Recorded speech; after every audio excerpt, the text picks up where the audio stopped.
This podcast contains strong language and adult themes from the outset.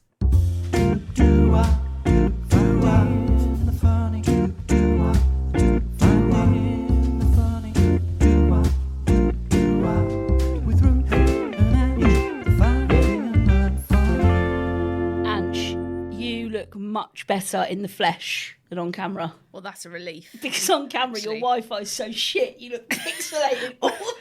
Well, actually, I've always wondered what it's like if you actually look better on camera. I don't think I do look better on camera. I think I look better in flesh. IRL. Oh, no, actually, I'm the other way around. I think I look better. I think people meet me in real life and go, oh, God, she does a lot of angles. She's well into the bird's She's basically eye view. up high constantly. She's all the time like chins. 90s MySpace vibes. she wants the classic 90s MySpace angles wherever she can get But it. I always think, though, I mean, surely it's going to always be better on camera. If you look better IRL than you do on a camera. Oh, yeah. I mean, that's the way you want it Yes. round. I don't want it that people, when we blow up, Pats. Can I just say, we've been saying that for approximately 2 years now. Still hasn't happened. Sometimes these things take time. These things take time. Things take time. You've got to be patient, right? But when we blow up, right? I love that you're saying when, exactly. Angie. The manifestations. When we blow up, I don't want it to be that people come up to me and go, oh, wow, you look better on a screen. So you know what will happen, don't you? What? We'll be together. People will approach us and go, oh, Ange. Ooh, Ruth. And I'll say, do you want me to just take a selfie? Just to confirm it is me. And show you, and you can go, yes, now I feel like I'm looking at Facebook during the 90s and she's doing a high up angle. Yeah, but I think most people do the high up angle. Oh, of course. If you don't do a high up angle, you're a fucking prick. Yeah. You've actually been swearing a lot recently. Fuck you. Yeah. I've noticed that the rise in swearing has really taken off. I go through this, though, because you've said this to me before. Yeah, and then you curb it. Yeah, but do you know what it is? It is all based around menstruation. Okay, so if I go swearing. really long without a period, so I haven't had a period now. I mean, this may be too much information, but for all the new listeners we picked up from Happy Place. Every other week we're talking about your menstruation. Menstruation. I think we are. Anyway, look, if I go for a particularly long cycle, I just get more pissed off at the world. More angry. Yeah. Yeah. Angry Patty. Angry Patty. Angry bird. You become an angry bird. I've become a big time angry bird. Yeah, you do, don't you? Yeah. So look, welcome guys, lock in. It's gonna be a now, swear-a-thon. We should have addressed this at the top, but we didn't, right? But this record is happening in real life. I can't believe it, Ange. Can you? We are in the set, right? Just to set the scene, guys, right? We're in an actual studio together. It's amazing. In the flashy Warner Brothers office, which is also amazing. We've changed. But it's so weird. Do you find it weird? I don't feel like we're doing a podcast. No, I feel like we just got together and have a chat. Yeah, which is what we do. I mean, for the listeners, it's going to be a bit of shit because we're going to go off on more tangents than we normally do. I'm also loving this chair. Oh, I love a lean back. This has got a real lean back. This has got a flat Joe. It's got a fat Joe lean back. It's really nice. I also like the arms on it. Anyway, look, this is makes boring me realise content. how shit my chair is. My office chair is shit. Yeah. I'm going to nick this one. I'm going to just take it on the tray. Yeah. The other thing we should say is that we were fortunate enough on Sunday to go to Happy Place Festival. We were. So, listen, I know Fern listens every week. She does, yeah. She's a big every fan. Week without fail. But no, genuinely, it was we shared the stage with some great people, didn't we? Oh my gosh. It was so cool. To the point that we actually had moments of going, oh shit. Well, I think we are way out of our depth. I also think when we arrived and we saw the plethora of yoga pants, you did drop the bombshell that you hate avocados. I did. Down like a sack I did of share shit. that and got silence. Yeah. Nothing. Somebody said, just as a little talking point of this week, somebody said that the Tories are getting on their shitting tits. Yep. So welcome to number 10, Liz Truss. We're all delighted. We know the whole country. We know you listen. Yep. Now sort out reducing my gas and electric, would you, sharpish? The cost of living crises. But it was really good fun, wasn't it? It was. We had a great time. I mean, I'm feeling quite tired. Oh, yeah. Because it was right up in really Manchester. I felt really flat the next day. Yeah. I really did. I didn't. I just think I was just very tired. I didn't really feel the tired flatness. vibes. I was just tired. Tired vibes. Yeah. But it was great. Oh, it was so much fun. Yeah. And we met some lovely people We up there. did. People that had never... I mean, a lot of people that had never heard of us. Probably the majority of people had never heard of us. But... Well, Fern did her last slot, didn't we? And then we were on after that. And we sent our friend out to look at how many people had left. Because as we walked to the tent, it was packed. I mean, like, packed to the rafters. Yeah. You couldn't get a seat, right? Yeah. So we went behind the tent and we sent our friend Michelle out. And she came back with a video and there was about 30 people. Yeah. There was a mass exodus, basically. Fern did her bit. People left. We're at the back thinking, shit. There's going to be like 3 people. We're going to go out. In fact, to the point that we had to change what we're going to do. Yeah, we did. Because we're like, we actually haven't got enough people. We've not got enough people to make this big. But we did it. And it's the first live thing we've ever done. And it was such good. And it was just so nice to get feedback from people. You know, like now, we're sitting in a room. It's just you and me. And Alex, shout out Alex. But there. Also, we know Alex doesn't. We've just found out Alex doesn't find us funny. Well, yeah, you know, Alex is bored, bored shitless. But to kind of be in a room with people and getting their reactions to, you know, thankfully a lot of it was funny, which was great. But we also did a little serious segment. We did a segment that was nice serious. As well. Yeah. No, it was great vibes. It was really, and we are very, very grateful to Fern. For the team. Fern Connon. Fern Connon, as I called her last week. Connon. Ange, I've got a question. Yes, Patty. Before we went to Happy Place Festival, yes, did you do any vabbing? Well, I'm not sure vabbing is for me. What is this new sensation it's of putting your own vaginal juices behind your ears to attract members of the opposite sex? Like, it is a strange one. What if you've got a yeast infection? That smells like stale bread. And why? Why?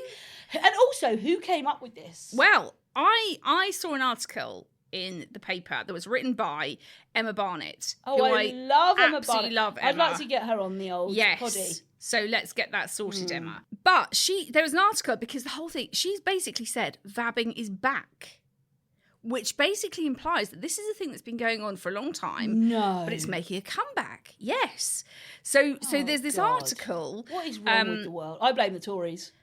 Yeah, I am blame too. Liz Truss. In fact, everything now is their fault. I blame the Tories. Yeah, vabbing is your fault. The cost of living crisis is your fault. I've run out of butter. I blame it's your fault.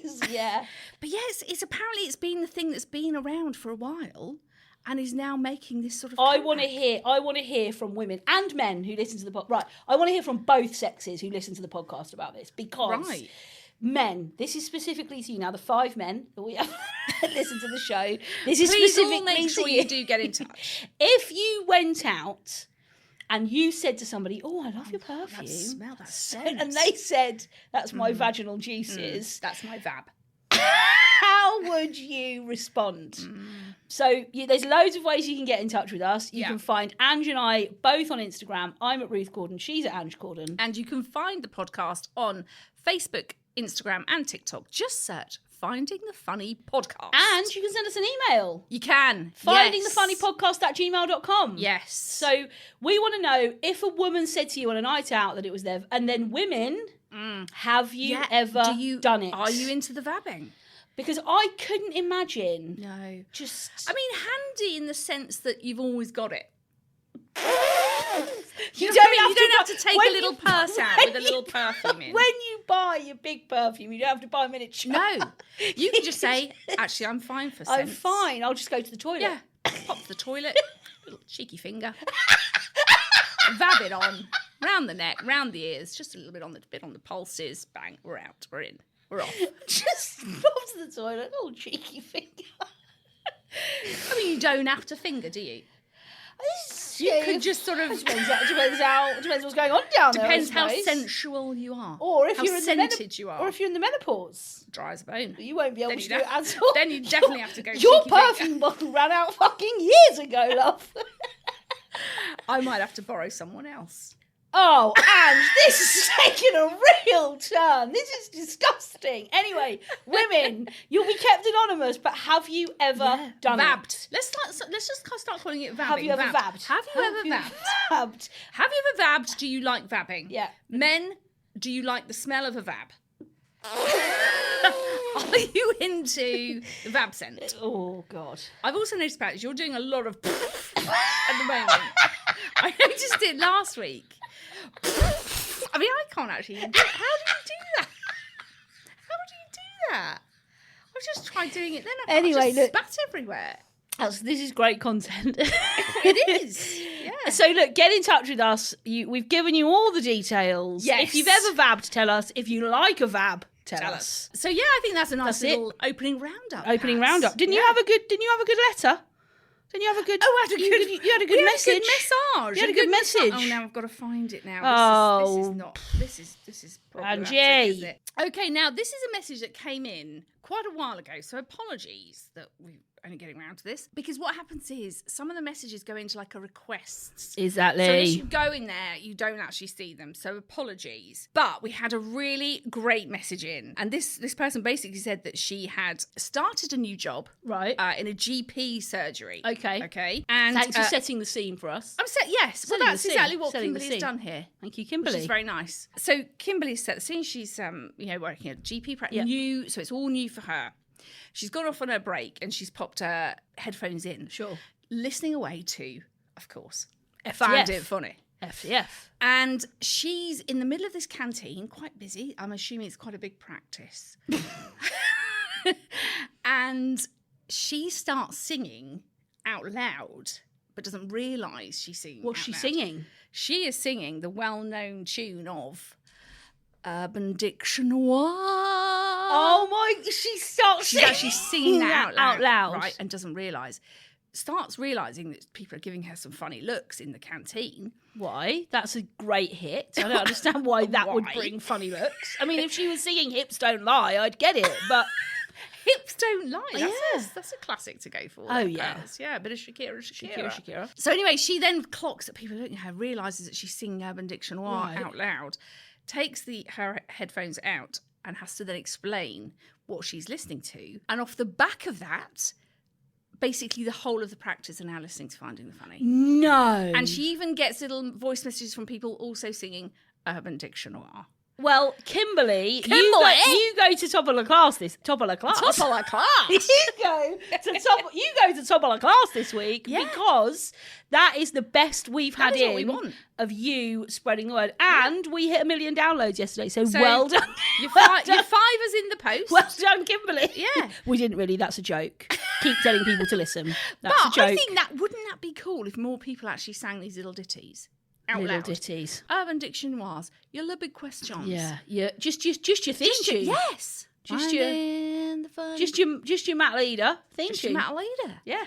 So thank you, Kimberly. Yeah, thanks, Kimberly. Now so I'm going to set a challenge this week. Okay. How many people can tell somebody new about Finding the Funny? Oh, yes, Pat. Okay, so we've done our bit this week. We went Happy Place. We did. We drove. We trekked to Tatton to the Park. Himalayas. We stood on stage, nervous as anything, and we told people about Finding the Funny. So now I think we should set a prize. Oh, okay. What are we going to give the people? I don't know. Maybe what are we going to give the people? Maybe we just have a think about it.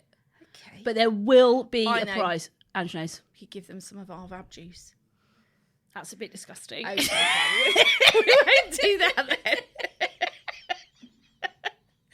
This is a very chilled glass of water. Very chilled. Thank you, Tricky. But yeah, I think we could think of a prize. Something just silly. It's not going to be but I want to see who can give us the best anecdote of how many people they've told about Finding the Funny. Now, and then how you've done it. Have you done it by singing? Now, if you can film yourself doing it, in Tesco, even better. Telling somebody, even better. If you can get on if you work in a supermarket, if you can get on the tannoy, just shout it out. Just say, can we have Sandra to check out too, please? Stop listening to the podcast Finding the Funny. Thank you. Get to check out too. Or just a general, if you're looking for anything new to listen to recently, please check out Finding the Funny podcast. Exactly. Available on your Apples, on your Spotify. Yeah. That's all you've got to do if you've got a tannoy. If you've got a tannoy. If you've got availability. No. Accessibility. Accessibility to a tannoy system. Or just access, it would be. Accessibility. If you've got accessibility to a tannoy system, please get on it. So send us the ways that you have told people about Also, though, if you don't have accessibility to a tannoy system, or you don't like singing out loud, or you don't, even if you just send us a message, I told my neighbour, Doris, about finding the funny. I'm not sure Doris would be into what we talk I think about. she would. Okay, fine. Yeah, I think she would actually. Okay. So. Okay, so look, remember, you can get both of us on Instagram. I'm at Ruth Gordon, Ange is at Ange Gordon. And you can find the podcast on Facebook, Instagram and TikTok. Just search Finding the Funny Podcast. And you can send us an email. Yes. findingthefunnypodcast@gmail.com.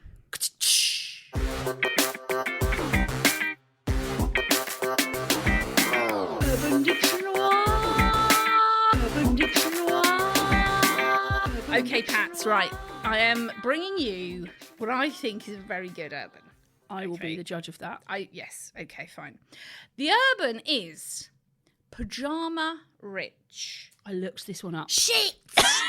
I've seen this one, but it is a really... Shit. No, but we should go with it because it's a really very good one. Read it out. Read it out. It's very funny. Pyjama rich. The state of being exceedingly wealthy to the point where one forgoes usual attire for pyjamas. The phrase is attributable, nice word, to the sports guy Bill Simmons, as he included it in an article on ESPN.com. Though it is often incorrectly traced to Kanye West, who popularised the term. Oh. Jack Nicholson came to the Lakers game in his pyjamas and nobody cared, but only because he is pyjama rich. I want to get pyjama rich. I literally saw it and thought, okay, this is the field I want to get into. Yeah. I want to be able to just go out anywhere. In my pyjamas.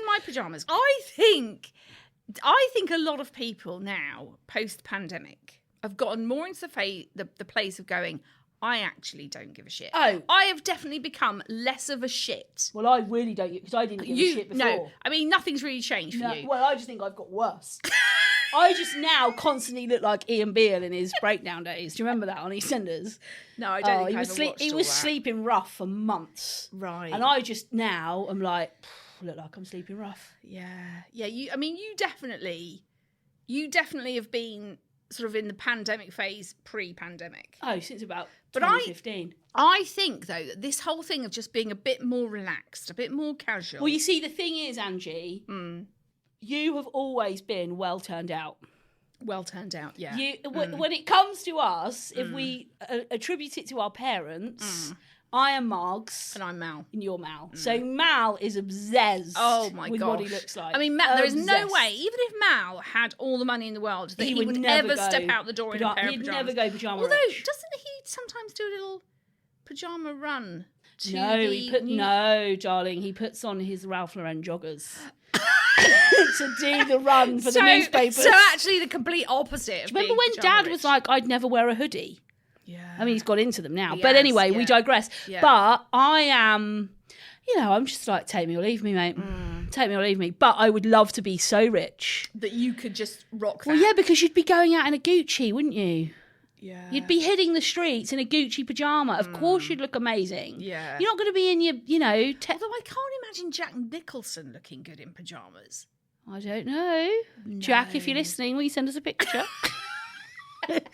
But can you make sure it's an upshot, please? Because at Finding the Funny, we're only into... That's the only ones we're interested in. We're only... Because we want to meet you one day and go, oh, you don't look as good as you do in your pictures. So very much like, this is the level of richness. Yes. I would be very happy to reach. Yeah. Because I think there is nothing better than... Oh, my gosh. I love getting home, bra off, pyjamas on. I mean, just the whole thing of just wearing no bra to me is heavenly. Honestly. Even though I probably would never go out with no bra on. I would. Yeah, but I think you can. Because you're less breasty. Because I've got better breasts. Well, not better, just less. But yes, pyjama rich, I would be well up for that. I am very happy to become pyjama rich. Well, when we blow up... we shall be going to buy a nice pair of Gucci pyjamas. Here we are again. Yeah. When we blow up. When this actual blow up happens, we will be. I am straight down Gucci for some nice pyjamas. Ange. Patty. We've been here a lot of times before, but I'm bringing it again. Let's talk about Stitch Fix. Because we love it. We love it, and we're in a transitional period. Perfect time for a Stitch Fix, I think. And I am actually going to do one. Yeah. I'm going to do a Stitch Fix. Do a Stitch Fix. And I might social media it. Do it. You know. But yeah, I think Stitch Fix are so great. Yeah. Because you can basically go online, take the fun style quiz. Yeah. They then, from your answers, select 5 items that they send to you. That's right. And you can then try them on in the comfort of your own home. No trying to get dressed in a cupboard. No. You can try them on. I mean, you can do it in the cupboard if you want. Yeah, I mean, if that's your vibe. Choice, if that's your vibe, yeah. Okay. Try them on, and then you just go, you know what? I love all of them, keeping it all. And if you do that, you then get another 20% off. That is brilliant, isn't it? So basically what happens is if you go to stitchfix.co.uk/funny, that's stitchfix.co.uk/funny, you pay a styling fee of just £10 each time you order. So there's no subscription, there's no monthly payout. Every time you order from them, you pay £10, which is then deducted from the full cost of anything you keep. And Ange has already said, if you keep all 5 of the items they send you, you get 20% off. Yeah. But you can also go, do you know what? Out of the 5, I only like 1. So all you do is pay for that one. The way that they, I mean, you know, I've done it a couple of times. The whole returns process is so easy. Yeah. So yeah, you can just keep what you want, send back what you don't want, and you only pay for the item or items you keep. So you can go to stitchfix.co.uk/funny and get 20% off if you keep all 5 of your items. One more time, that's stitchfix.co.uk/funny. And if you keep all 5 of your items in your fix, you'll get 20% off. Okay, listen, we're going to take a little turn now. We've got a dilemma. Yes, we do. Yes. Yeah, so this is, well, obviously, if you've got dilemmas going on in your life and there's something tricky, we'll always keep it anonymous. We'll never share your name. But somebody got in touch with us to say, my brother's partner hates me. She's really controlling of him. I miss him and my kids miss him and his cousins, and I don't know what to do. Oh, man. That is so tough. I don't even know how to even start to try and help that, to be honest. Well, I would start by double checking that she doesn't have access to his emails or something. I mean, you can't write a letter because it's likely if she's controlling, she could open it. But I would try some sort of written form of contact to him that basically says, we all really miss you. Like, we're not here to tell you what to do with your life. We're not here to, I'm not going to berate your partner. She is exactly that. Like, I am merely coming to you to say, I miss you as my brother. My kids miss you. My kids miss your kids. And as the adults in their life, we have got to be exactly that. We've got to be the adults. Yeah. And is it fair that our children, you know, because we've got cousins that we're really close to that we would call upon now. And if any one of our parents had fallen out, I would hope that they could be adult enough to say, yes, I don't want to stop the relationship our children could have with each other because of us. I suppose, though, I mean, and we don't fully know the dilemma here in the sense that you wonder if the brother even knows that there's a bit of controlling going on there, because, you know, you sort of think he might just be completely oblivious to that. And it's like, you know, then having to go and sort of try and say to him... Well, perhaps you don't say that you think she's being controlling. Perhaps you just say, I miss you. We haven't seen each other for ages. Why do you think it is we haven't seen each other for so long? Why do you think we've drifted? Why do you think, you know... All I would start the conversation with is, I really miss you. And I don't know why we've kind of gotten to this place. Of course, if you don't want to say, you know, if this was you, I wouldn't come to you and say, I would say, yes, Ange, I really miss you. Yeah. I really miss your kids. I don't know why we've drifted. I don't know why we haven't seen each other. Why do you think it might be? Yeah. And if you gave me a list of like, oh, I'm really busy or whatever, I'd just be saying, we got to sort this. Yeah, we need to kind of really try and put some time in for us to have together. Yeah. And I think, you know, Sending a letter, you could send a letter, but there is a likelihood if you think she is controlling that it might not get to your brother. I don't know. Mean, you'd hope that they're able to be in contact like I'm assuming they can talk to each other over the phone and well, stuff I suppose like that. We don't know, do we? No. But I also think sometimes writing it down is less heat. Yeah. So if you make that phone call and he becomes like defensive, you become defensive back. Before you know it, you're at like 100. Yeah, and it's like somebody saying, you don't understand, it's nothing to do. You know, he could already be feeling defensive and like he's got to protect his partner. Yeah. So I think that initial conversation, letting him sometimes read it, better. dissect it, think about how he's going to reply. Is he going to hit reply straight away? Is he going to then try and call you? Yeah. I think you just sort of give him a bit of the control back to say, I've noticed and acknowledged we haven't spent a lot of time together recently. My kids are saying they miss you. My kids are saying they miss their cousins. How do we start to rectify? And I always think with very difficult conversations, I know this is true for me, definitely. I sometimes want to jump right into the deep end, dig that difficult thing out, get it Sort gone, it out, and have it gone. On. Now, I've learned over time that lots of people don't respond well to that. Yeah. And that can create an atmosphere and a tension that didn't need to be there. Yeah. Whereas I think if you start the conversation written, email, text message, WhatsApp, letter, whatever it is you want to do. I mean, I suppose you could send a voice note. Yeah. If you wanted him to hear how without much... you actually having to have that kind of conversation back and forth. Yeah.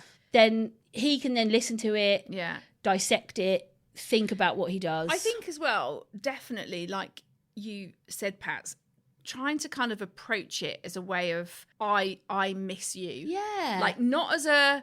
I know what's going on here. No. I know that your partner, wife, whoever, is kind of controlling us, controlling how much you see of us. Rather than going straight in with that and it being kind of an attack on him, to be I really miss having that time with you. I miss being able to spend time with you. Can we find a time where we can just go for a coffee, go for a walk, even if it's just the two of them? And in fact, probably that would be the starting best point, I think. Yeah, just the two of you find some time to meet up and have some time together, and then see how that conversation goes.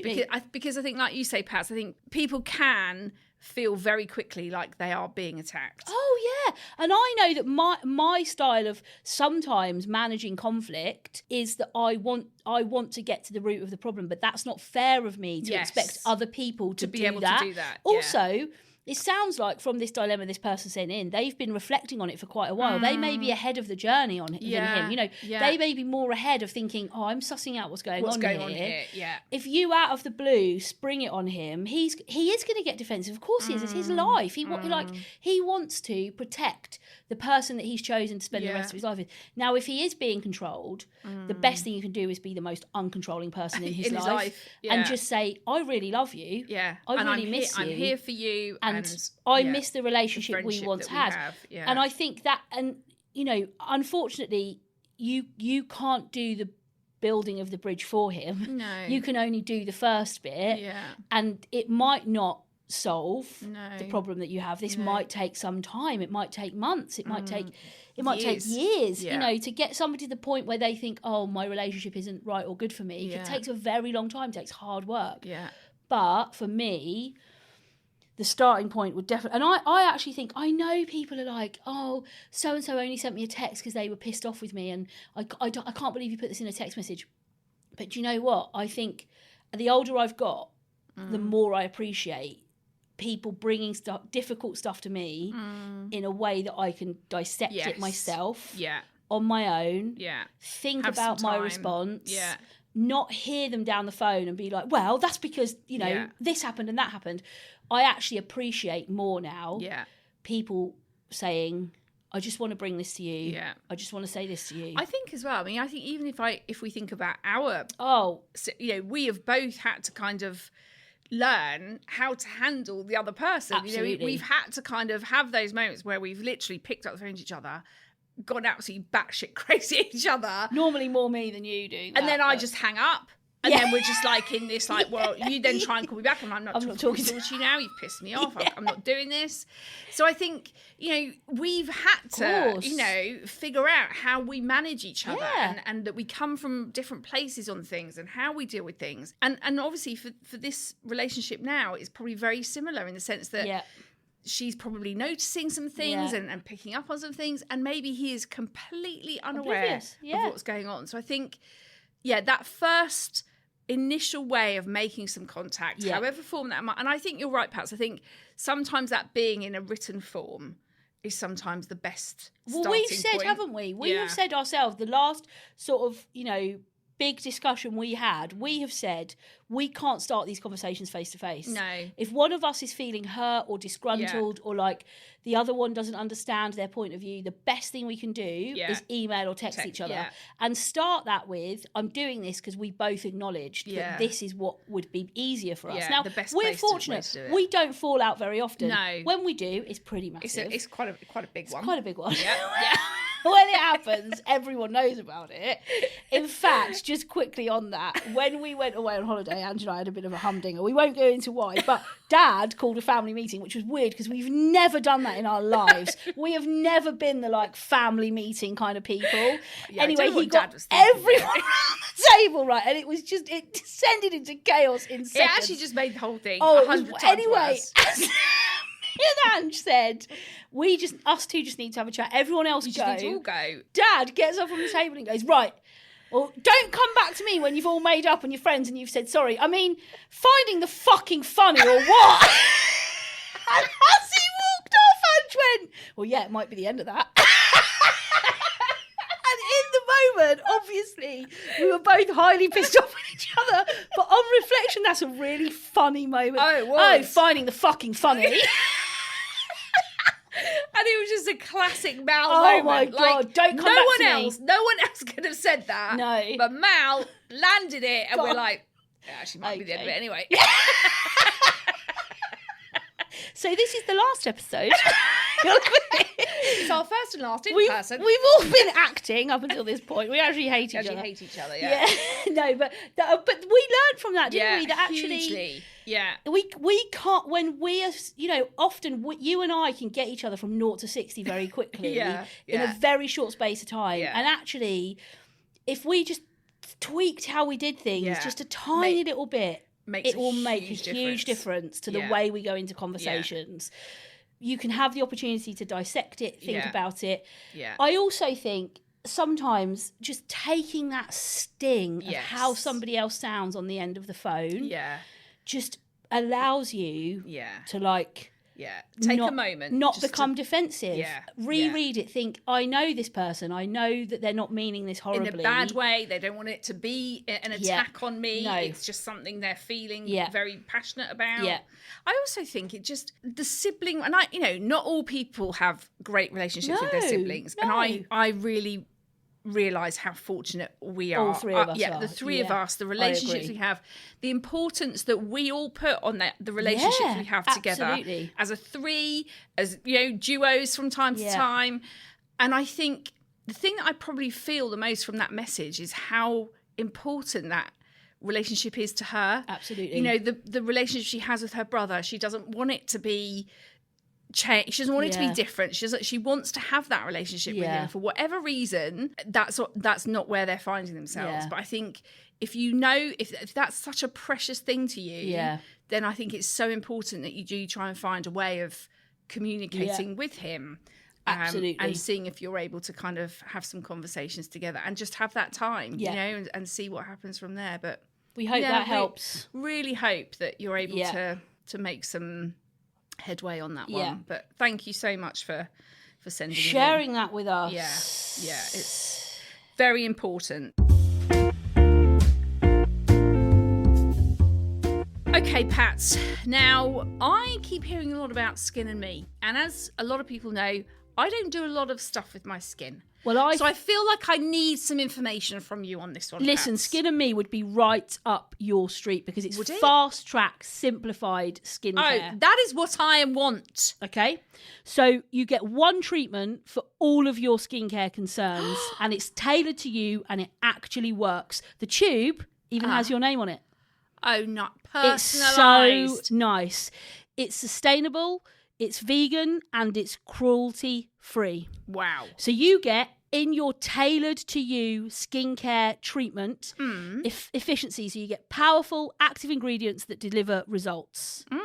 You get it designed by a team of expert dermatologists. Okay. So this isn't just somebody sat out there thinking, I'll put a bit of that in, I'll put a bit of that in. You take their quiz, they go through it all, and dermatologists actually put together a specific treatment for you. Wow. It's got an aluminium tube. Yes. They're forest cardboard registered. Oh, wow. So that it's environmentally friendly. There's no excess packaging because it comes in a little tube. And it's great because the tube, you twist it and it gives you the exact amount that you need for your face that day. So is it a moisturiser? It's a one-stop shop treatment. One-stop shop. One-stop shop treatment. So that's all I would have to use? That's all. If you go to Skin and Me, you go on, you get your little tube, you twist up each day, it gives you the right clicking amount, you put that on your face, and it gives you happy, healthy skin delivered every time. Right. It's absolutely perfect for people who want real skincare with real results. Without having to have a million bottles. That's right. Right. So, you can get your first month for just £3.50 with the code FUNNY. Right. I'm going to do that then. It would normally cost you $24.99 a month. But you can get your first month for £3.50 if you go to the Skin and Me website and use the code FUNNY at the checkout. Is all your skincare needs in one handy application. I mean, that has got my name written all over it. Absolutely. Now, Andrew, we had a shitting tits in, didn't we? We had a shitting tits in. Yeah. Now I've got to find it. I've got it if you want me to read it. You go for it, Pats. It just says one word for shitting tits. Mosquitoes. I have 71,000. I think she means bites. Husband has 0. What the fuck and why me? Why is that? Mosquitoes are dickheads. Oh, they are the absolute shit, aren't they? Do you know what, though? You know what's pissing me off? We've all got to be kind to wasps now. I know it's from an eco perspective. No, you cannot compare wasps and mozzies. No, I know. Mozzies are pricks. So right? What? Hang on a second. No. Wasps. Right. What they bring. Okay. To the environment. Eco. Right. Yes. Go back 10 years. Everyone's calling wasps pricks. No, yes. not everyone. No, Angie, everyone is saying the thing. Everyone's going, 10 years ago, this was the vibe on wasps and bees. It's okay with bees. They've only got one sting. It's fine. They'll only sting. So fine. Everyone's Even if we were. We were saying wasps. Okay, fine. Even if we were. In that 10 years, we've learned that they're not cultivated. Pricks. Yes. That wasps We know how important wasps are. Why are they important? Because of the pollination. No, wasps don't pollinate. Well, they do stuff for the atmosphere and the environment and all that sort of stuff. I'm going to find out. I'm going to bring a fact. In fact, I've got a fact for next week. Anyway, wasps were pricks 10 years ago. I don't think they were fully pricks. I think there was probably a majority of people who thought they were pricks. Yeah. But that we've now learnt over time that they are very important to our environment for whatever reason. Oh, they are pollinators. Thank you.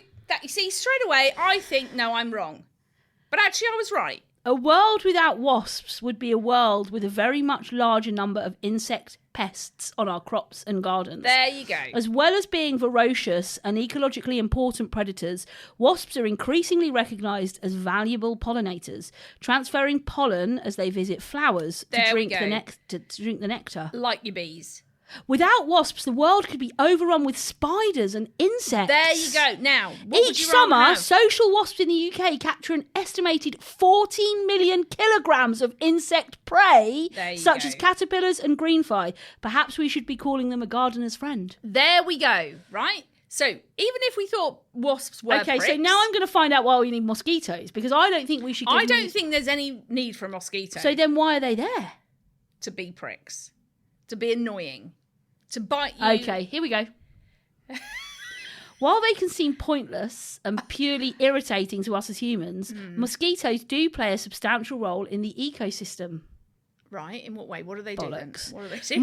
Mosquitoes form an important source of biomass in the food chain, serving as food for fresh fish or larvae, and for birds, bats and frogs as adult flies. And some species are important pollinators.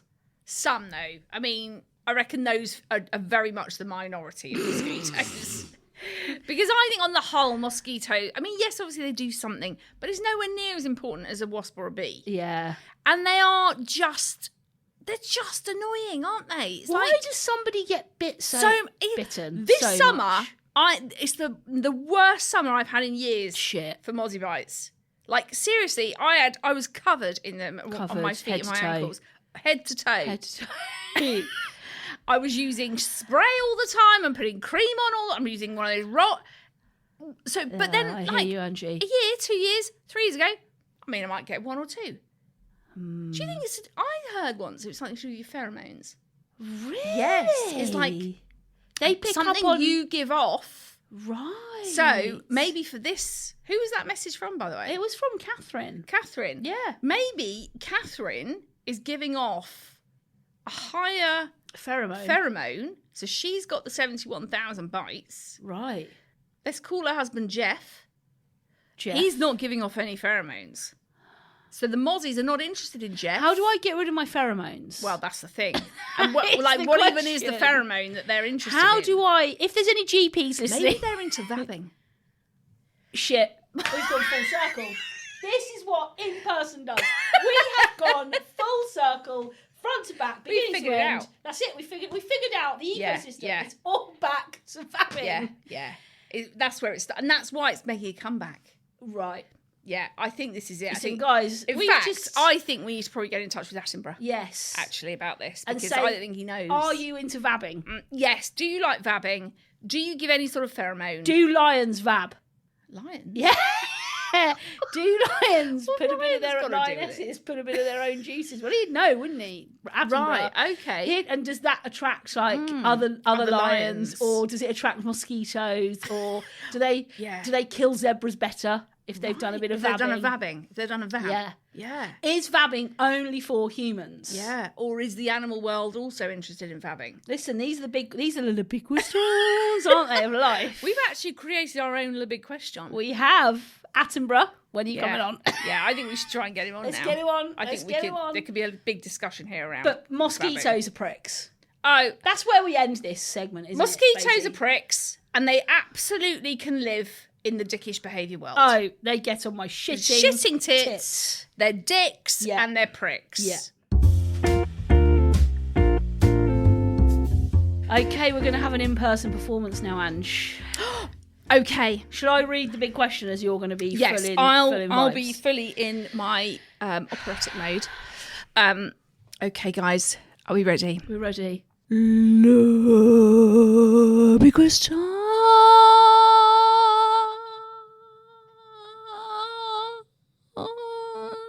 I actually sounded a bit like a mozzie then, didn't I? You did.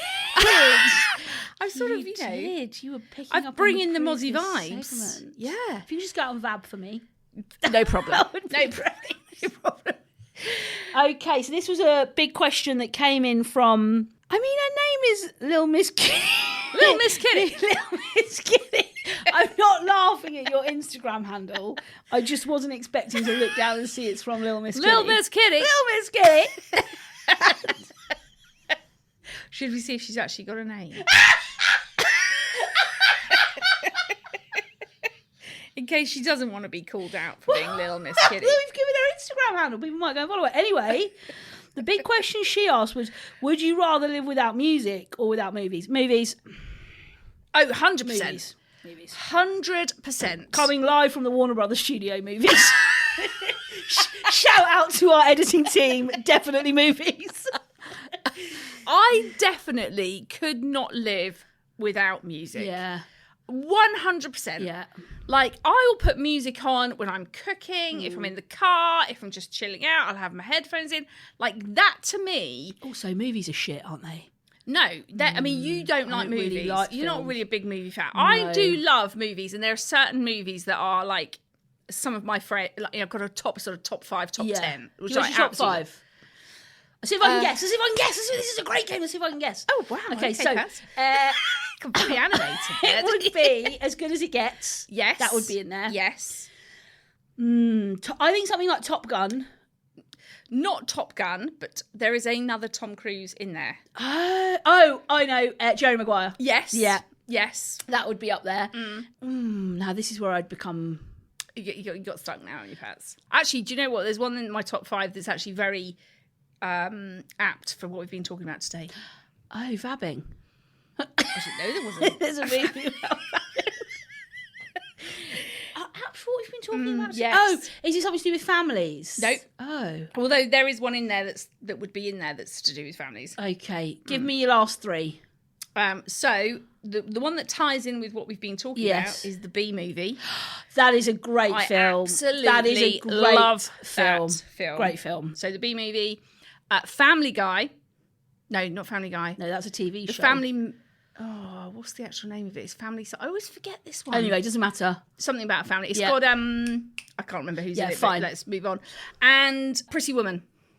I nearly said Pretty Woman. I very nearly said Pretty Woman. So that would be my top 5. I only got 3. If I'd have said Pretty Woman, I got 3 out of 5. So do you not have any? Could you not say? So mine would be Mean Girls. Right. See, I've never watched that. Mean Girls. Never watched it. Yeah. Mean Girls. Right. Okay. Mean Girls. 1, 2, 3, 4, 5. I am obsessed with Mean Girls. So mine would be Mean Girls. Yeah. The Toy Story trilogy. No, you can't. You've got to pick one. You can't put all 5 in there. No, well, just the 3. Just the first 3. No, Toy Story 1, 2, 3. No, you've got to pick. You can't have 3 of the same movie. No, but that would be a movie. Toy Story. No, you've got to pick one of those 3. You can't have all. You can't go 1. I'm putting that in as a 1, but it's a 3. Okay, so probably the. Oh, that's really hard. Yeah. Well, this is what we do here. That is the best trilogy of all time. I think those 3. Better than The Godfather. I'd take anyone on to talk about that. Anyone. Right. Okay. Yeah. Well, let's move on because I'm not giving you all 3. You've got to pick one of the 3. Mine would. I would also say The Dark Knight. Batman. The Dark Knight. That would be one of mine that are in there. No, it's a great film. Can't be asked with any of that shit. Yeah. So let's say Toy Story the original because I do love that one. So Toy Story, Mean Girls, Batman, Miracle on 34th Street. Okay. Because I love that film. Christmas. You're putting a Christmas one in. I love that film. Right. And probably something like Anchorman. I mean, Anchorman for sure is in my top 10. Or something like Mrs. Doubtfire. I love Mrs. Mrs. Doubtfire is a great classic film. Yeah. And if you've never watched Mean Girls, Ange, you got to watch it. You always say that, and then I've never watched it. So there we go. For that question, absolutely. Definitely movies. I could live without movies. I could not live without music. Agreed. This has been our first in-person, proper studio vibes. I've actually bloody loved it. I've bloody loved it. I bloody loved it, man. So we'll be back virtual next week. Yes. But we're planning to put some more of these in. Put some more in. So yeah. Oh, remember, there's loads of places that you can find both Ange and I and the podcast. You can find us both on Instagram. I'm at Ruth Gordon. She's at Ange Gordon. And you can find the podcast on Facebook, Instagram and TikTok. Just search Finding the Funny Podcast. Also, remember, you can send us an email. We love it when your emails come in. You just email findingthefunnypodcast@gmail.com. But that's another episode in the bag. Ange and I will be back next week helping you to find more of the funny.